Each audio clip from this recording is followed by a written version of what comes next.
Hello and welcome to DDOCast episode 669, recorded the weekend of March 5th. I'm your host, Patrick. With me this week, we have Epic coming back. Hey, everybody. Welcome back. No music today because it's dead. The iPad is dead. The way that I do music is dead. I'm already winning the technical battle today. It's great. This week's screenshot, Mordris emerges from the void in the 543rd screenshot of the week. That's got to be somewhere in the demon web, although I don't know specifically which one it is. Just looks like a quest portal. Yeah, it's some sort of quest portal, right? Like, I'm not sure beyond that which one it is. But hey, demon web, fun purple. I do like the aesthetic of the demon web. Feels like a weird place to like the aesthetic of, though. But I do like it. It has a nice look to it. Webs. Black landscape. Well, it's just the purple. It's a nice purple haze. Like, that's the part that I like about it. It's just, it has a really solid, it's monochromatic in a lot of ways, but the hues just really work for me. Sure, and I think it fits what you, it's thematic. It's very on point with the demon web. Exactly. We like to talk about Dungeons & Dragons online nearly every weekend. You can watch us through Twitch, YouTube, the DDO forums, iTunes, or from our website at DDOcast.com. DDOcast is hosted by Cyber Ears, the awesome podcast hosting network. Shows are usually available within a few days of recording, and the next show will probably be next weekend. That's a less probable than usual, but I think there'll still be one next weekend. You can stay updated by following us on our social media pages or our website, DDOcast.com. Or you can just check out, just follow us on YouTube or subscribe to the podcast, and then it comes out when you're ready. Although I will say, like, if you're only listening to this on the podcast, check us out on YouTube, just because there's a couple other videos there that you might like to hear or check out or something like that. Mostly of us playing DDO occasionally, and some tabletop D&D and some stuff like that. But yeah, so if you haven't checked us out on YouTube, check us out on YouTube. There's some stuff that only gets posted there. It's not like really special, crazy stuff, but there's some stuff there that's only on YouTube.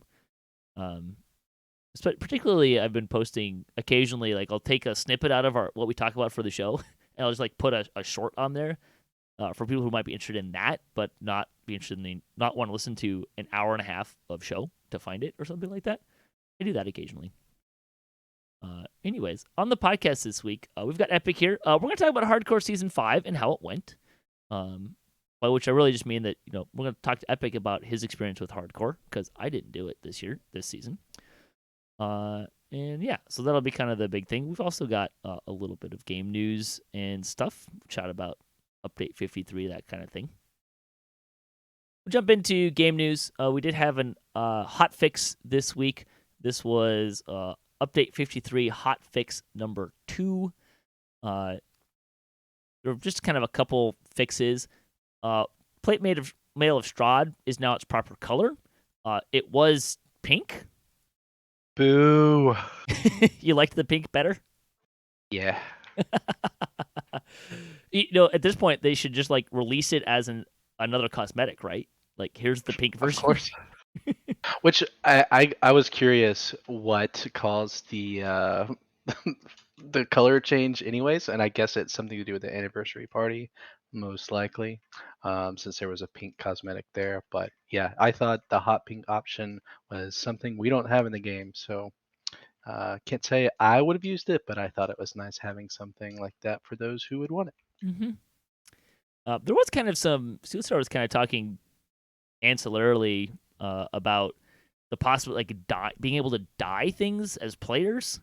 Not that that's anywhere close to happening, but just like how dyes work.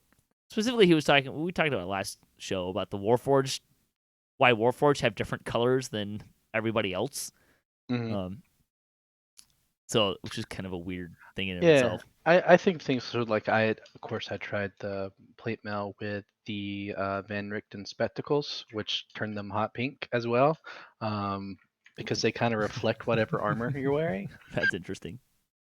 Yeah. I didn't know they did that.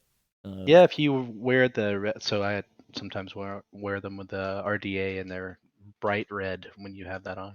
That's fun. You're more of a cosmetic-y person than I am, for sure. I've noticed. I enjoy it. See, they fixed an issue that was causing quests to not bestow when exiting into the landscape from hunt or be hunted. They also fixed an issue with random encounter spawning in some wilderness areas. Against the Demon Queen, this is the first part, what we normally think of as a pre-raid. Queen Lilat now properly drops her chest when defeated. That's good. The anniversary event, water weirds and giant crocodiles in the anniversary party now scale properly with the level of the dungeon. I'm assuming that's going to make them harder. And then, hey, look, the anniversary team outfits now show the correct colors on Warforged and Bladeforged. Speaking of dye colors and problems with that. There you go. And then miscellaneous. They're continuing to work on general improvements to server performance. Specifically in this release, improvements have been made to technical dungeon message processing optimization. Wow, that's a mouthful. That we identified as having a weighty impact on game performance. Players might also see specific improvements in outdoor adventure area performance. Yeah, it feels like this update, we went back a few steps in the performance issue area. I would agree. Especially the first couple days after release, lag was Yeah. pretty bad. Yeah. But I don't. Again, who knows what they do behind the scenes?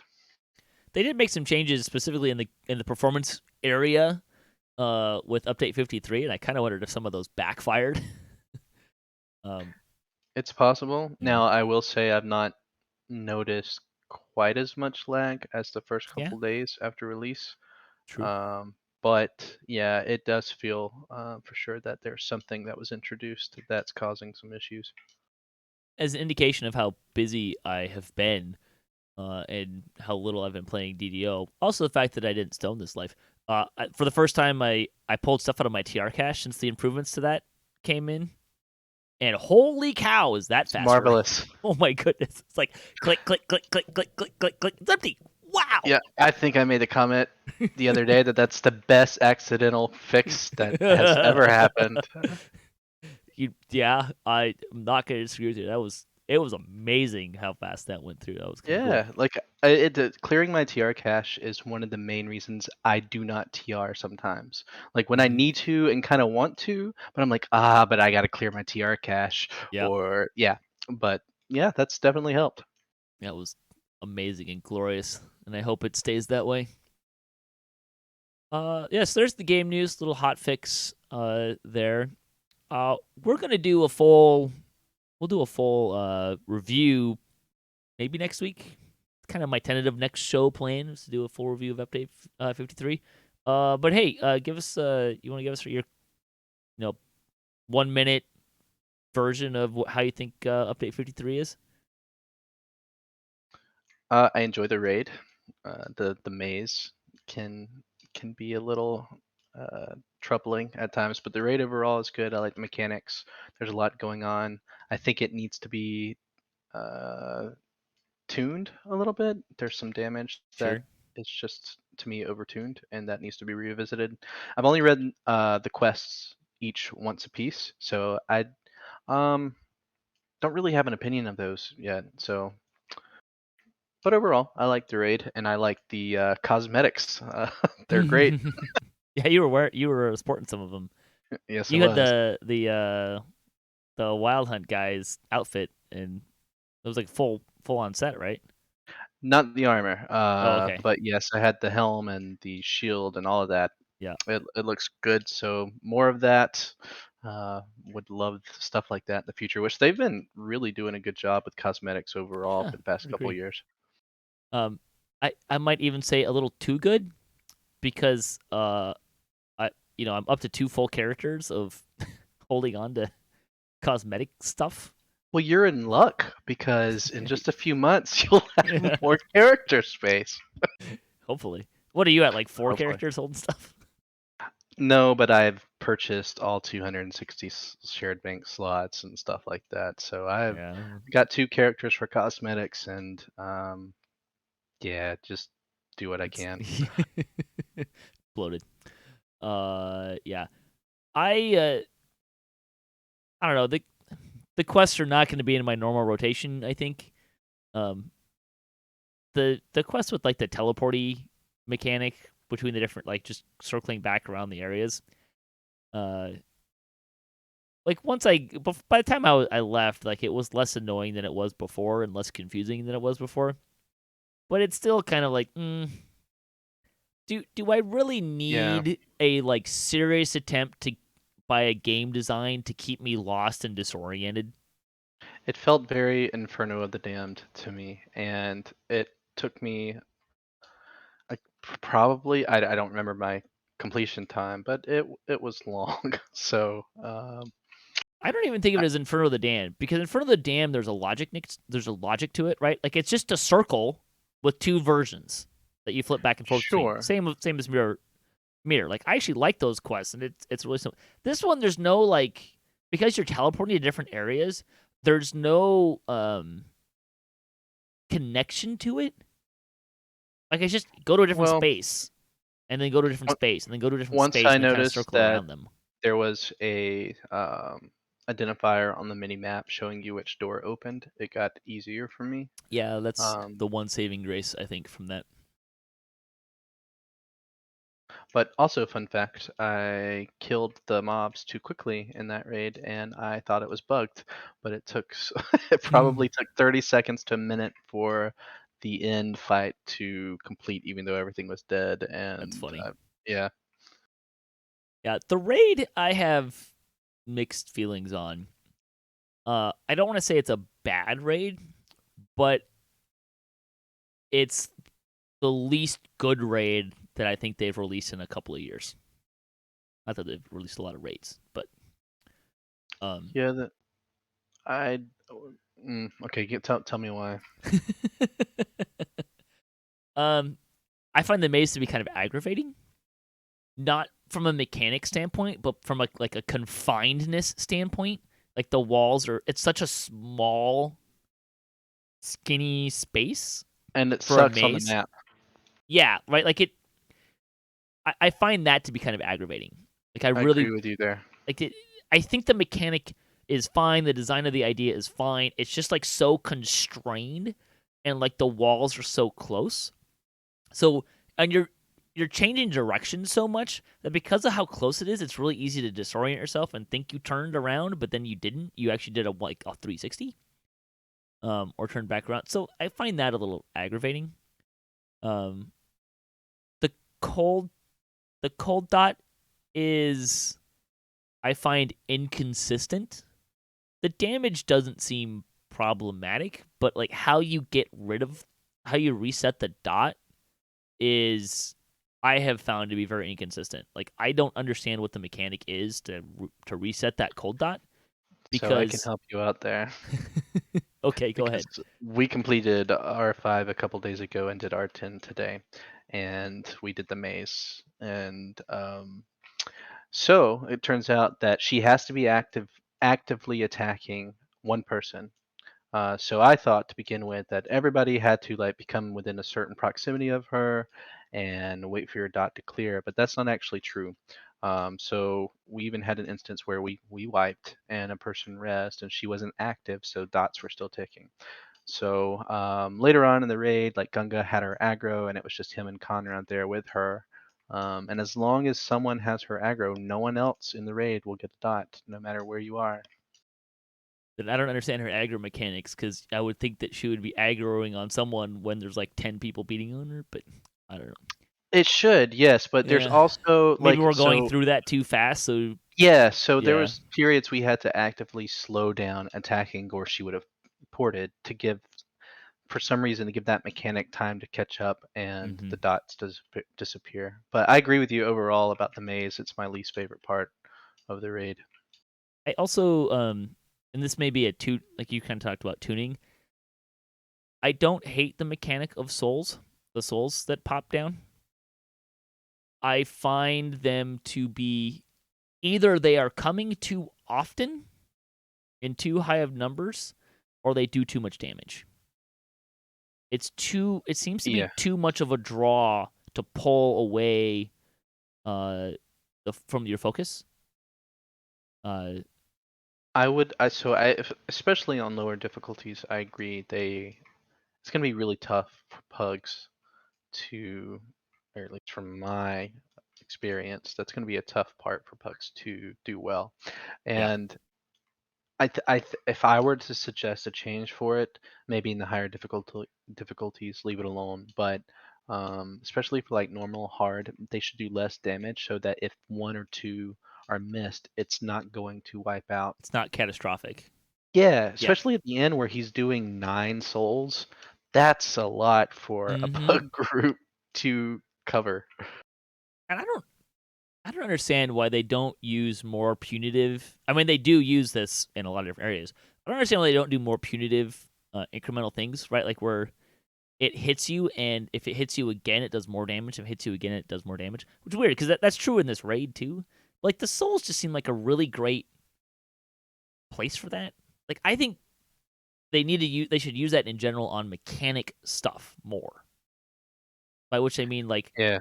like the souls are a great place. I think if you get hit by one, big deal, right? Like it's not gonna do a whole lot of damage, uh, but maybe it spikes your damage up. So if you get hit, Yeah. if there's 5 souls that are uncovered, okay, you're gonna die. But Well, if one or two, it might hurt, but it's not gonna wipe the whole party, kind of a that thing. is such a good idea that they've actually implemented it. So if you get hit by a soul, you do get a debuff, and it makes you more susceptible to sonic damage. But I think the problem is that you're already You're getting taking a hit too shit much, ton of. Yeah, sure, yeah.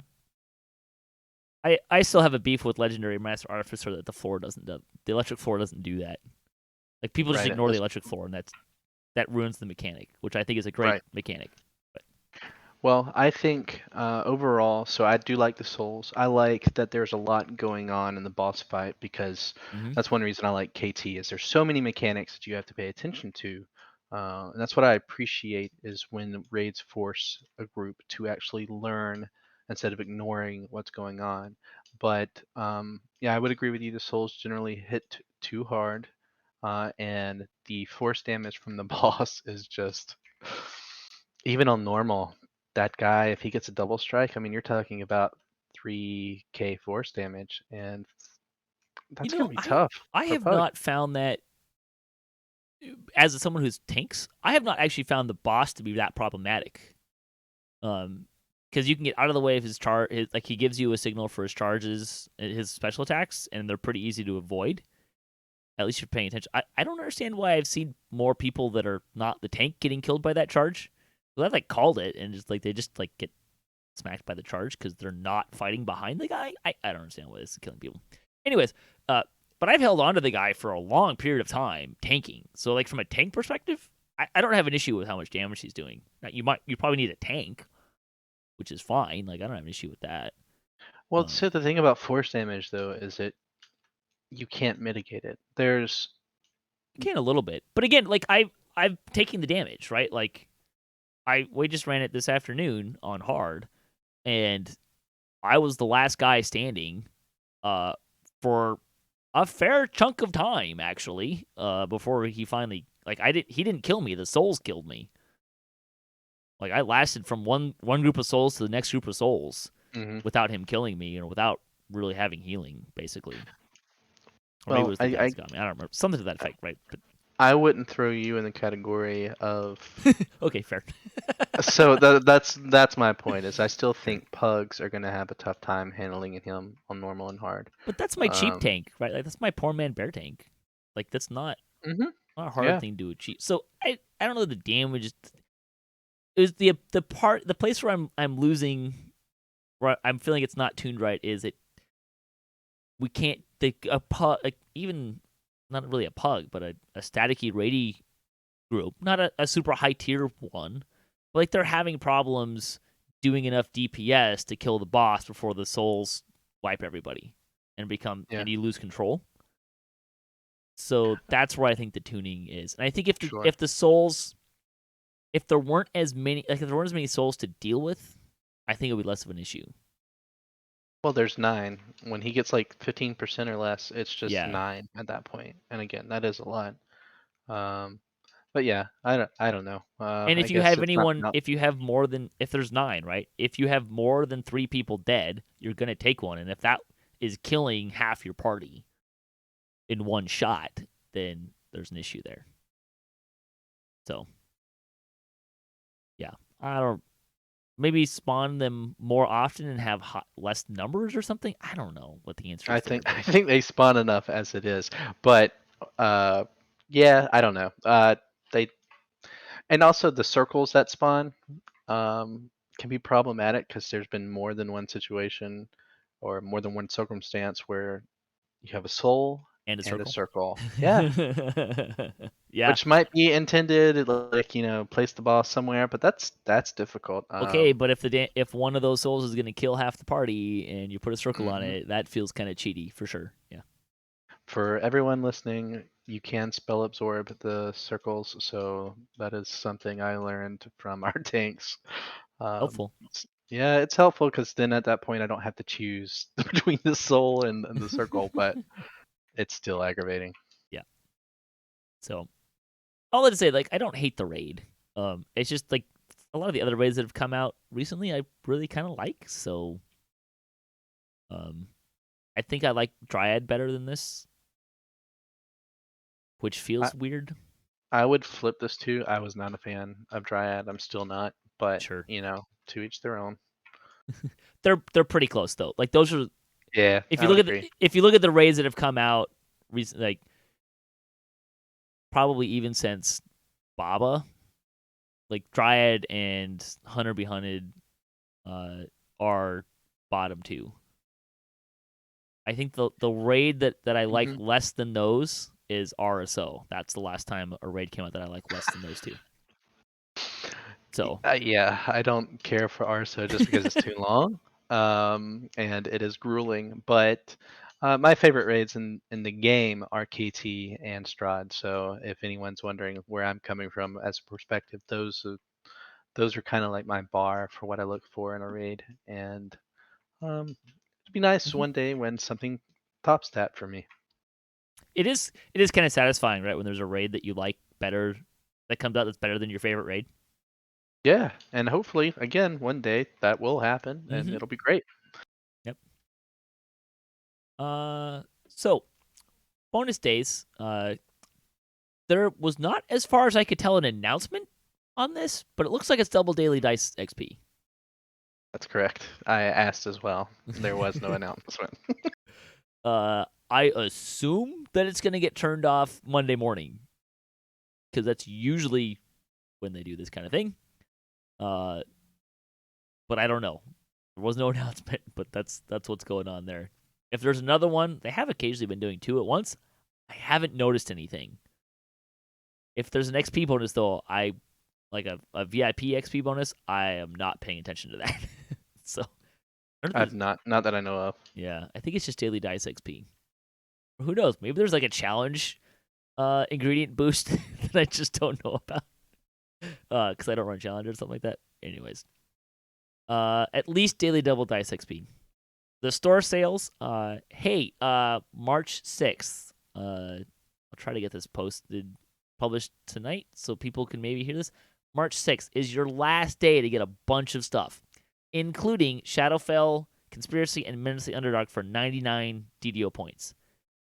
If you're hearing this and you do not have those yet, stop listening to us talk. We're not that interesting. We're not that clever. Go buy this, then come back and finish listening to us yammer on about silly things in a video game. go buy those now. That's a lot of content, and it's still really good content. Uh, I run it if I'm doing two like an epic life twice in a cycle. I run that stuff because there's a ton of Saga XP there, and it's still it's actually really good XP for what you're doing generally. So For like $2. yeah, probably less than that depending on how you're getting your points. But yeah, Exactly. it's Yeah, in really cheap. actual money, it's cheap. Like get that content. Like normally it's I want to say what like 2,400 points, something like that. I don't even know Yeah. because I bought it so long ago. Yeah, right. Uh, also, through the 6th, last weekend to get double bonus points. Also, autos boxes are on sale through March 6th. Last time to get those. And then the sales for the week get a boost, 25% off of Slater Boost, Treasure Hunter, and Hidden Potential Elixirs. Select shared storage. That's all through March 10th. There is a secret door divining rod coupon code Open Up Door, March 10th. So if you need one of those, you can get one of those. Although I assume those work really well in epic and legendary content, but I don't ever use them. So, and then also some big market sales through March 13th. 75% off of Fables of the Feywild or Masterminds of Sharn, and 50% off of Sinister Secret of Saltmarsh. I believe that's the first time Saltmarsh is on sale. Yes, it is. So, and I didn't look, but I know Sinister. I'm pretty sure Saltmarsh. There's an upgrade mechanic. So if you bought a previous There one, you can upgrade. is. Do you know if the 50% off applies to that? It does, but you have to purchase the full thing again. So if you Oh, bought the small pack, I mean, it's still at some point it's going to be worth doing if you right. want to do that. And I'm waiting for the 75% off before I upgrade. But yes, There you go. So you can get all that stuff on sale there. Good sales. So if you're looking for stuff, there you go. Let's see. Community news is very short this week. There was no Chronicle. I think Jerry's on vacation this weekend. 'Cause there was no Chronicle, nothing fun like that. And then let's see. So a little bit of D&D night on DDO stream news. I am taking a short break from that. This has more to do with just prep time. You know how when you have this idea, like, oh, I'll totally be able to get time to do that, and then 2 months later, it's a week out. It's like I didn't spend more than an hour doing this, and I need like 30 more hours to do this. That's where I'm at right now. So, we will be coming back with Stormreach Chronicles when I come back, but it's probably not. It's not going to be in March. Probably not going to be in April. So I'm looking at coming back to D&D night on May, which means D&D night is going to be really sparse. If you want to play D&D with DDO players, like there's plenty of room. If you can find a DM, I'm sure we can get you on that program and you can stream playing D&D. So there's room there. Having said that, the other things that I'm doing are still going to be still doing Temple of Annihilation, and should be restarting Descent into Avernus coming up. So that's it's gonna be D&D. It's just gonna be on DDOCast, not on DDO stream. Other than Rime and the Frost Maiden, as far as I'm aware. DDO Splat, probably only like 2 or 3 more play sessions of that before I'm gonna go on hiatus with that too as well. If you've been listening to the show for a while, you're probably pretty tuned into the fact that Patrick gets more busy in end of March through like early June because of baseball season and umpiring Little League. So that's kind of a big thing going on there. But yeah, there's some stuff there. And then let's see. Imperial Princess in the chat is saying they were unable to upgrade Feywild with the sale. Yes, that is because Feywild did not have that upgrade your pack mechanic that Saltmarsh did. That was a new thing with Saltmarsh, I believe. yes, they're. To my knowledge, that's the only one that has the upgrade Right. option. Although 75% off of Feywild, it's like I do know at least one person who just like, all right, well, I only bought the small pack before, and now I'm just gonna buy the ultimate pack because it's 75% off, and they're still happy with that price. So The Tome of Destiny, if you want or need that on any of your tunes, 75% off. You can't beat that. for every character, For every character, yes. ever. Yeah, ever. It makes so much sense Yeah, if you're gonna go that route. yeah. It's really nice, and you get the teleport cookie, which is convenient. Yeah, a few So, cosmetics. yeah, although I'm not super impressed with those particular cosmetics, but they're Oh, okay. I wasn't either. I've never used them, but still, like, I mean, Horses, you get horses. You two do get two unicorns, unicorns. That's right. which is great if you go to And hardcore a and then you dark have a horse. illusionist. Yeah, You get the universal tree. if you don't already have it. Anyways, so those are great options. All right, speaking of hardcore, we're going to talk with Epic about Hardcore Season 5. It's going to become a little bit of tradition to do a post-mortem, which, for Hardcore, just feels so appropriate to do a post-mortem of the Hardcore season. So, as I mentioned, I did not do Hardcore Season 5. The rewards were things I already had, and just I didn't have friends that were interested in doing it. I wasn't really interested in doing it, so I didn't do it this time. It was a little bit different for me. I did 5,000 favor for the first 3 seasons. Season 4, I kind of farted around with a little bit. Although I never did. I was kind of pseudily trying to get the Reaper cloak and didn't end up getting quite enough to do that. Mostly because I didn't start until like a month was left. But Hardcore Season 5 didn't do it all. But Epic, you did Hardcore Season 5. So tell us about your your previous hardcore experience, which I think was none, right? Yeah, this was the first time I've personally done hardcore. So, nothing to compare it to. Well, so what got you into doing hardcore this time? I did want the bloody footprints, which again, having not done it before, I did not have. And then, yeah, some of the guildies were doing it and needed another person, so I could make the times that we were running. And I don't know, decided to get my feet wet and seeing if I enjoyed it at all or if I thought it was a waste of time. And what'd you think? I had a lot of fun. Probably, I plan to do it at season 6 this summer. And yeah, it was just fun running all the quests, some that I've not run very much, and being actually a little afraid of traps, and then just the experience of doing it with, like you said, with friends. That was also fun. So yeah, I had a good time. Yeah, I remember the first season came at like probably my lowest point playing DDO. Not that I was like ready to leave the game, low point, but it was just like it wasn't as invigorating to play DDO at that point in time.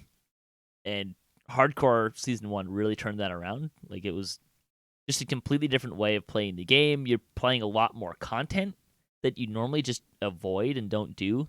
Not because it's bad content, just because like there wasn't really a reason to run it. When you're leveling in heroics, it's if you're leveling in heroics, right? If you're just stoning, you're gonna skip a lot of it. But if you're leveling in heroics, like okay, well I just need enough XP to get to the next level. So I don't need to run proof is in the poison because it's a long quest and it's not very great XP for the length of quest it is. And a handful of other quests that I don't run in heroics because they're not that they're bad quests, but I just don't want to take the time to do them, or there's some mechanic that's just kind of annoying and I don't want to deal with it, kind of a thing. Yeah, it really changes the way you play the game because, Mm-hmm. like you said, on the live server, my objective is normally to get from point A to point B as quickly and as time efficient as possible, because either you're, on the TR grind, or for me recently it's I got this build, I want to try at cap and I need to get there ASAP. Yep. So I skip as much as I can, but when the goal is to get 5,000 favor, or in our, you know, circumstance to get as much as we possibly could, we did add it with 6 people on elite at level, and if you die, you're dead. Yep. So that was It was a bold a fu- choice. that was a fun experience, and we, didn't have DI or anything like that. That would, kind of give us some insurance. So it was, needed the whole group to say, yeah, hey, we're ready to do this. This is what we're here for, and that I've not felt like that in DDO in a very long time, and that was fun experiencing. And even I can remember the first time on in hardcore where I was like, all right, this is it. We're gonna die. This is where it's over. And it was running Master Artificer. To speak of an electric floor that you had to pay attention to, Uh-huh. I that almost took out a couple of our players, and that Uh-huh. it's exhilarating. And I've not actually had that in a long time, so it was fun.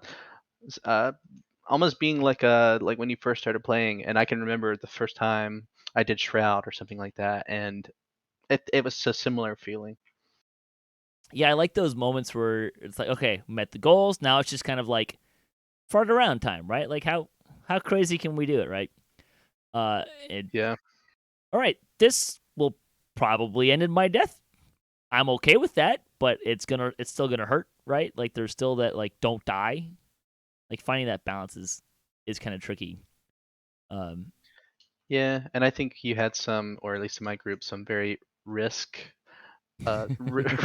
We were not advertent to risk. And yeah, we were all like, all right, let's do this. We'll go do Abbott. We don't know how hard it's going to be, but we'll take it on. And if we win, it's going to be great. And if we don't, oh well, we'll go back to the live servers and keep doing stuff. yeah. But I think the worst thing about it was I was a healer, and knowing if someone died because of me would make me feel worse than if I had died. Because I Yeah. honestly, after I got my reward, I did not care. Like I was like, we're here for fun, and if I die, I die. hmm Um, but if I'd let one of my good friends die, that would have been bad. So other than Abbott, were there some other moments that you found like your favorite moments from running on hardcore for your first time? Hmm. Those two, MA and Abbott, would have been in heroics by far like my favorite moments. Where after we got it done, it was just fun and exhilarating. In epics, we did some R6s because again we were there for fun and to push the envelope.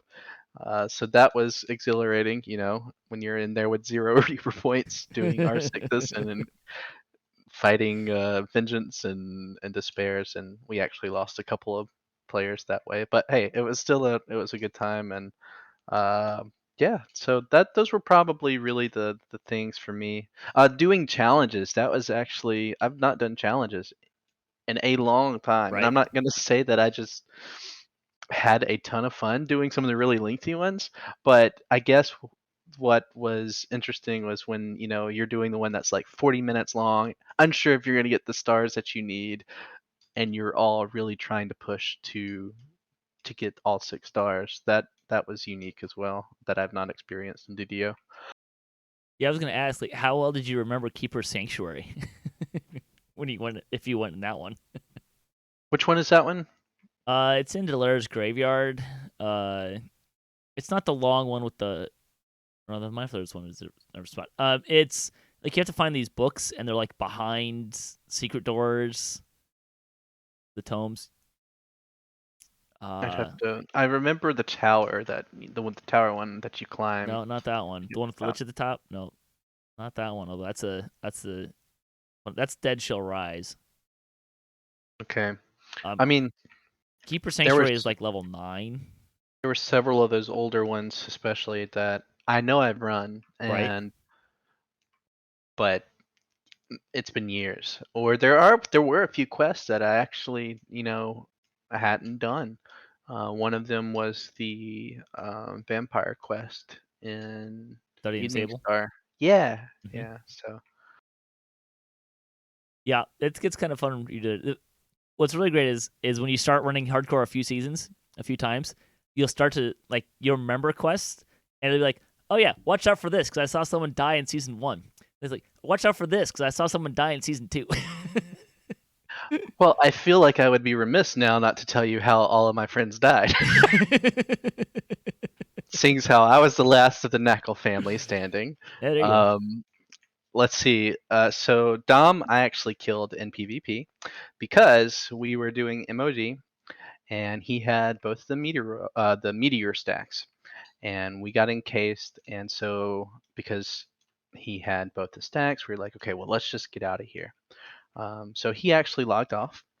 to prevent himself from dying. But when he logged back in and like teleported to the Hall of Heroes, he was still encased, and he could not remove it no matter how many things we tried. And let me tell you, we tried some of the wonkiest stuff, like going in cap in, a tavern brawl, and flesh to stoning him, and then I mean, tons of stuff, but nothing worked. So I actually killed him, and it felt great. Let's see. So we lost Death to a Vengeance Reaper in White Plume Mountain in the Vampire Room, which was really small. So a Vengeance Reaper came late. Dom didn't notice and nuked it and buffed a ton of shadows, and we lost Rip Death Robot to that one. And then we lost Gunga to one of the quests in Amarath. I can't remember which one, but he just died by an archer, and on both of these R6. And then Cammy and Fakey, well, they were on the leaderboards until later. Yeah, you remember those deaths a little more clearly, right? Like, Oh their yeah, moment I was definitely remember them all. So yeah. it was great. So, little speculate. What would you like to see in Hardcore Season 6? Any ideas? No specific ideas, but surprises are always great. So I remember people talking about the mimics in what was Yeah, that, 4? 4.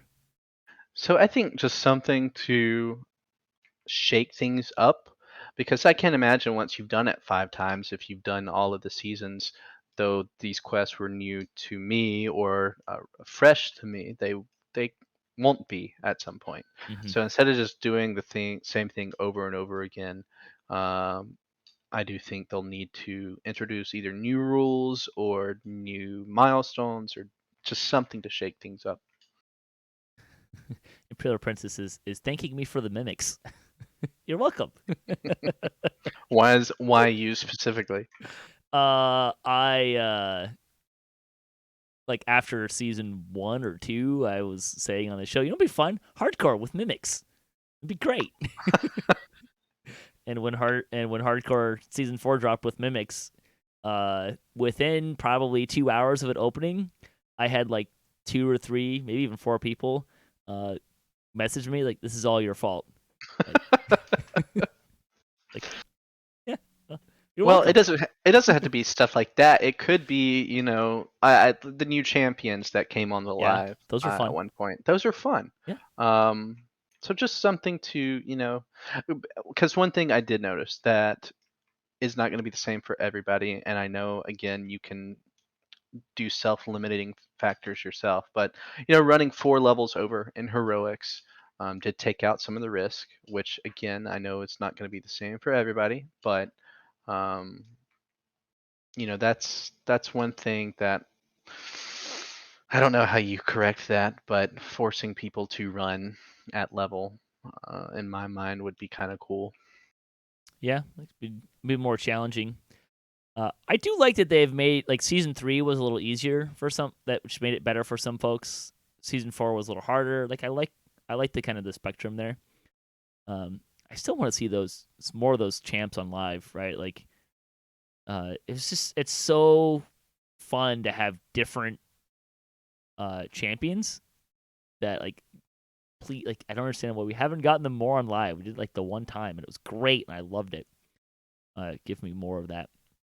Sure. One thing I did notice, and I will not comment on at length because I don't want people to be mad at me, is the sheer imbalance that exists in some of the playstyles and classes in Yep. heroics. And I Yeah. know the same is true for epics, but there's some Yep. there's some really stark differences in heroic levels. There really is. Yeah, you're not wrong. It's yeah, it is. Um Trapping is also kind of a weird thing on hardcore. And I've said it many, many times. Like I don't think people build for like, you have to build a little differently in hardcore, right? Like you're because it's more about minimizing, I like to talk about, it's minimizing mistakes and bad luck.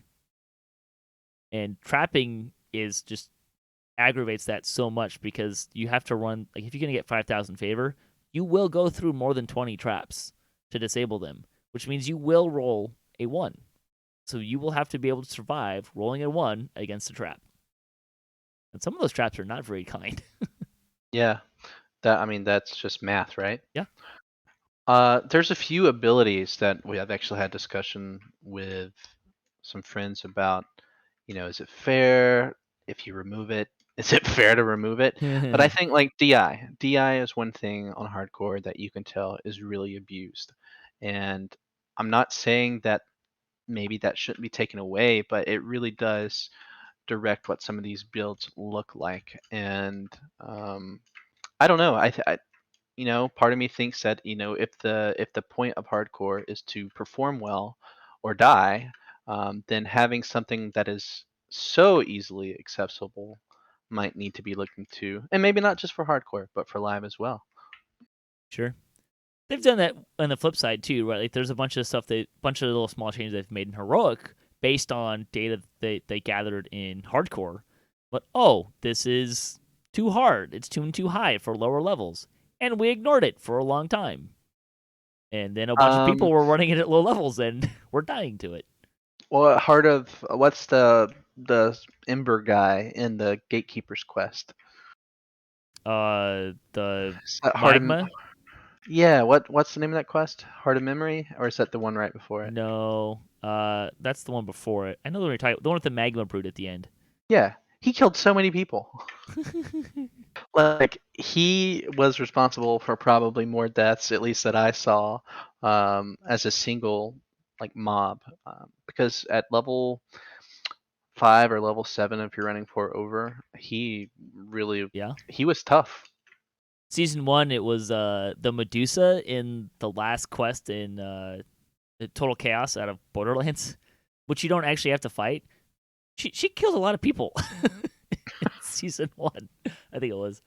Yeah, it's funny. Like season 2, like then you saw like other things that were killing people. Like there seems to always be like one mob. It's just like, why are so many people dying to this mob? Kind of weird.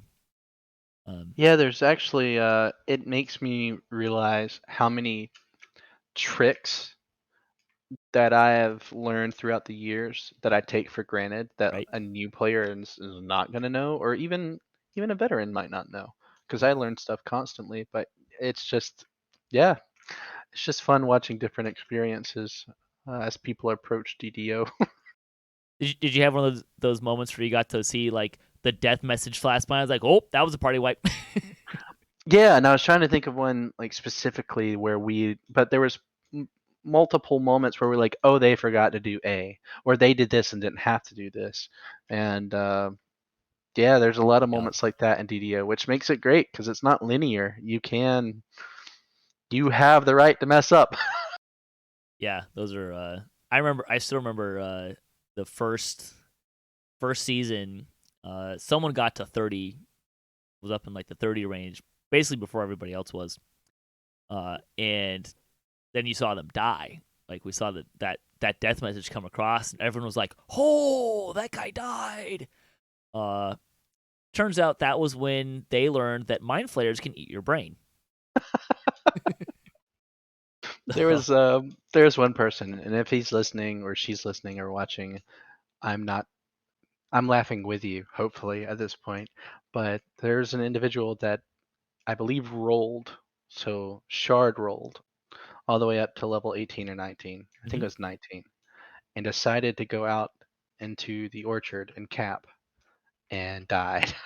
So, And it's one of those moments where you're like, I bet like a lich ran you over or something. I don't know if those are on heroic, but I don't know. It's just it's funny to me the things that we approach in DDO and think, oh, this is going to be easy or this is going to be hard, and it wasn't. There were several right. moments where we like really prepared because we Mm-hmm. thought that this was going to be tough, and it was a breeze. And there were moments where we were like, oh, this is going to be easy, and then you find out, oh, this is actually tough when you don't have 100 something past lives and all this Yeah. gear and stuff. Yeah, season 1, the one that really sticks out for me was we did Vault of Night. Uh and we finished 5. It was like, all right, let's do 6, right? We'll get the favor for it. Like, everyone okay with this? Yeah, yeah, okay. And we got in, and it was like there was some like, okay, this before we actually went in the quest, it was like, okay, this is how we're gonna do it. Let's make sure like we actually divided people up to the islands so everyone knew exactly where they were supposed to go, and there was like way more planning than I had put into Heroic Vaughn 6 since like level cap was 14. Right? And And that's the enjoyable part, right? right. And we were done in under 3 minutes on like Yeah. first life tunes, and we're just like looking around like that was. I mean, okay, we planned it really well, and the execution was totally on point, which you don't really know you're gonna do, right? Because it's season 1 and it's pugs from heaven only knows which server like everyone was from, right? It's like I knew one other person in that group who I met on hardcore. So It's like, so we did Dryad, and uh-huh. the first time we did it just 6 of us on normal, and it went really smooth. And then we decided to do hard, and accepted pugs. It was a full group, and you had a few people in there that had never done it before. That's fun. And again, I take some things for granted, like, Mm-hmm. okay, on the live server, we hardly ever dance because if you're running hard, or even R1 for our guild, you're DPSing so quickly that Right. dance is just not triggered most of the time. But we explained the mechanic and said, unsure if we'll get there, but considering it's first live tunes, we'll probably have to dance. Here's how you do it. Um, there were probably 2 or 3 moments in that raid where I just thought, all right, this pug or these pugs, like there was a couple of them in particular, like they're gonna die. I mean, they got so low. They didn't die. We all survived, but Yay. it's those moments where or They're like fun. someone barely got through by their skin of their teeth Yep. and made it through. Yeah. The reason I asked about Keeper Sanctuary is the first. I don't remember what season it was, but there's a trap. It's probably season 1. There's a trap that it just brings up some force walls around these 4 pillars. There's no ceiling to it, which is why someone didn't die. And then a bunch of skeletons spawn inside of it, and we had someone get in there and by themselves and spawn skeletons. And they ping ponged from in cap to back up like 5 times. So Cammy had not done Party Crashers very much. Mm-hmm. And the room with the symbol and the force traps or the spikes and the jets? Yeah. Well, he goes running in thinking, "Oh, I'll just go hit the symbol and we'll just move on." And then the jets start literally ping ponging him across the room, and he's freaking out and he's going so low in HP. And it's just, I love those moments because, of course, if they died, it wouldn't be as fond of a memory. But Right. just seeing this person be like, "Oh no, I have really, really messed up." It is kind of fun, yeah. So, well, there you go. Season 5. Do you remember? Do you know off the top of your head where he ended with favor? Um, no, I think we were about 100 away from the top. Okay. So it's been 6,500 since I've come back to live. It's a goal of mine to get all of them, and I'm just missing Elite Too Hot to Handle. There you go. Which is even on live is no small thing No, to do. I'm gonna have to form a very special group to do Yeah, it. that's still next hardcore season 6. You have to go beat Too Hot to Handle. We There's a life tried, goal. but we recalled. No such luck. No. But Yeah. next season 6, we're gonna do 2 guild groups or 2 groups of friends and guildies. So Hmm. hopefully we'll be tackling some more next season. Yeah. Fun. Well, hey, we'll close out the show. Thanks for joining me today. Anything you want to plug on the way out? LD just completed our 10 hunt or be hunted. So that was fun. But other than that, no, I don't have anything to plug. Lava Divers is what you mean by LD. For those who That is correct. don't know, I'm sure there will be a forum post if people want to go check out. And I'm guessing there was a stream if people want to kind of see what that looks like. And No, because no, we okay, died a lot and we do not want to show the video. But there might be one. We're gonna go back in and clean it up, and but there you're gonna might be fun. one later. Show everyone the death. That's what people want to watch. why people watch hardcore, right? They want to see all the deaths. That's what There's drives the probably views. around 120 is probably a good number. And it was like 105 minutes, I think it was the completion time I saw. Yeah, Something like that. it Yeah. was it was a grueling grind. Well, congratulations. Uh, thanks to everyone for listening to the show. Thanks to Epic for joining us today. Thanks to all the folks that help out with DDOCast, the San Diego Games, Wizards of the Coast, and the Cyberers for hosting the podcast. If you'd like to support the show, you can visit our website, DDOcast.com, or you can support us on Patreon. If you have a DDO-themed webpage or you Twitch DDO and you'd like to be featured on our website, you can email us at ddocast@gmail.com. You can also hit us up at DDOcast.com for show notes, MP3s, a calendar, previous shows, and other fun stuff, including some D&D tabletop adventures. If you have a comment on this episode, a question you'd like to hear us answer, a topic you'd like to hear us discuss, or you just want to say hi, leave a comment or email us at ddocast@gmail.com. Hey, do you have a fun hardcore season 5 story? We'll read it on the air. Those are fun to. Hardcore season stories are kind of a fun thing to collect, right? Like they're just so because of it's hardcore and death is a lot more meaningful. Like, I feel like we remember those moments and those stories. And like, we're never gonna forget Strim Tom lasering somebody on hardcore, right? Like, I've never done hardcore, but I knew about Strim Tom lasering yeah, somebody. right. Like it's great. You can also find us on social media. Follow us latest cast updates at DDOcast on Twitter as well. So have fun. May all your attack rolls be crits. All your chests level appropriate. Have fun, and don't forget to gather for buffs.